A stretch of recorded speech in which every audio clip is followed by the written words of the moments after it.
Son père, il lui demande d'aller chercher des saucisses et de la bière. Bon, on va les laisser répéter leur spectacle pour le Cirque du Soleil, prouver au ralenti que oui, l'armure du cyborg est bien en plastique, et faire joujou avec Photoshop pour rejoindre Liu Kang, toujours à la recherche d'un Indien, cette fois-ci en plein milieu du désert, quand il tombe nez à museau, avec un effet de morphine qui s'avère être l'Indien du placard.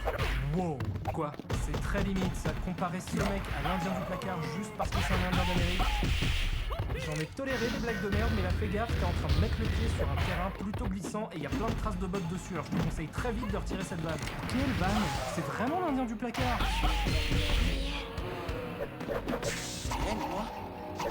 Et en vrai c'est un rappeur, il s'appelle Life.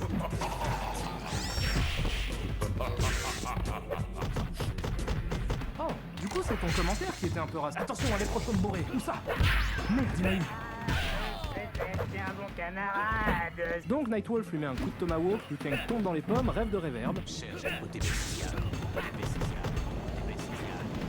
et se réveille en compagnie de Jade, un autre perso du jeu qui le dragouille méchamment. Il repousse ses avances, elle essaye de le tuer, il riposte, et elle lui explique que c'était juste un test pour voir s'il était assez courageux pour frapper une femme, visiblement. Raiden, quant à lui, va voir les dieux pour leur demander de l'aide, et ces derniers lui répondent d'aller se faire foutre, et lui prennent son immortalité. J'appelle ça du racket.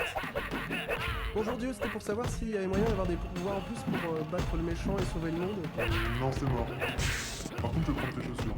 Mes chaussures, d'accord. De son côté, Sonya se balade hétéroclite quand soudain, bagarre. Bagarre, oui, mais dans la boue. Pourquoi dans la boue il a même pas pu? Parce que les gamers adorent les femmes qui se battent dans la boue. Ah, mais c'est parce que c'est des beaufs. Oui, c'est ça. Après ça, Jax rejoint Sonya. Quand soudain, bagarre. Bagarre, oui, mais avec un gros monstre. Pourquoi un gros monstre? En plus ils ont même pas eu le budget pour le faire correctement. Parce que les gamers adorent les gros monstres. Même si c'est mal fait. Ah, mais c'est parce que c'est des beaufs. Oui, c'est ça. Bref, Jax arrive à s'en débarrasser dans une séquence qui hante encore mes cauchemars. Sonya et lui sont rejoints par Liu Kang, Jade et Raid. Oh, ok, donc on en a plus rien à branler du look des personnages, c'est ça l'idée? Nouveau look. Je veux bien admettre que les dieux soient vraiment pas sympas, parce que quand tu leur demandes de l'aide, ils te volent tes pouvoirs, mais était-il vraiment nécessaire, messieurs les dieux, de le déguiser en désirless? Je prends tes cheveux aussi. Oh non, pas mes cheveux, non. Bref, maintenant que les héros sont prêts au combat, ils décident de se rendre au royaume des méchants pour leur botter le cul. Ouais, attendez une seconde, prêt au combat?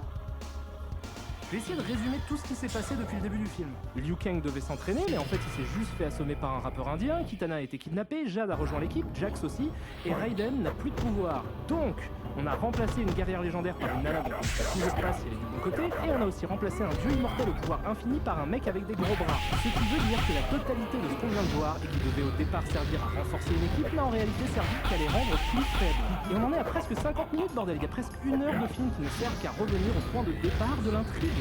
Ah non, il y a quand même une différence. En plus de devoir buter les méchants, ils doivent délivrer une demoiselle en détresse. C'est très, très cher payé pour ajouter à l'équipe juste un sword color et un apprenti nordiste. Mais c'est même pas une blague ça. Bref, maintenant le film peut commencer pour de vrai, après 50 minutes, putain de merde, les héros se baladent dans l'autre monde, quand soudain, bagarre, oui, bagarre, évidemment bagarre, bagarre dans tous les sens, bagarre jusqu'à plus soif, bagarre jusqu'à ce que ton esprit demande pitié à tes yeux. Vous savez que sur Final Fantasy, les créatures de l'esprit, la critique qui revient le plus souvent et que le film n'aurait pas dû s'appeler Final Fantasy, et ben moi je pense que Mortal Kombat Destruction Finale aurait dû s'appeler Final Fantasy World Map. Je pense qu'ils ont essayé de faire une adaptation de la World Map d'un Final Fantasy. 95% du film est consacré à des combats aléatoires. Le personnage se balade librement dans la pampa et boum.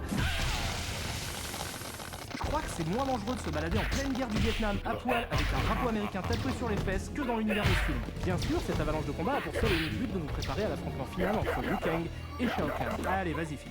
Il nous t'en a encore sous le capot.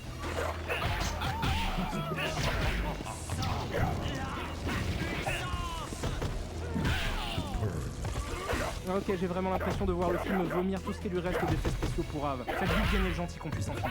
Après la défaite du vilain Shao Kahn, le monde redevient normal, comme si rien ne s'était passé, et là je tire mon chapeau aux mecs qui ont fait le film, parce que c'est un joli moyen de ne pas l'assumer. C'est un peu comme s'ils disaient... Quoi? Non, je connais pas. Ouais, encore une adaptation de merde à mettre sur la liste. Non, t'y es pas du tout, c'est pas une adaptation de merde, c'est la reine alien des adaptations de merde. C'est l'Attila, le Gengis Khan, le Caligula des adaptations de merde. Quand je vais vite évacuer ce qui devrait sembler évident.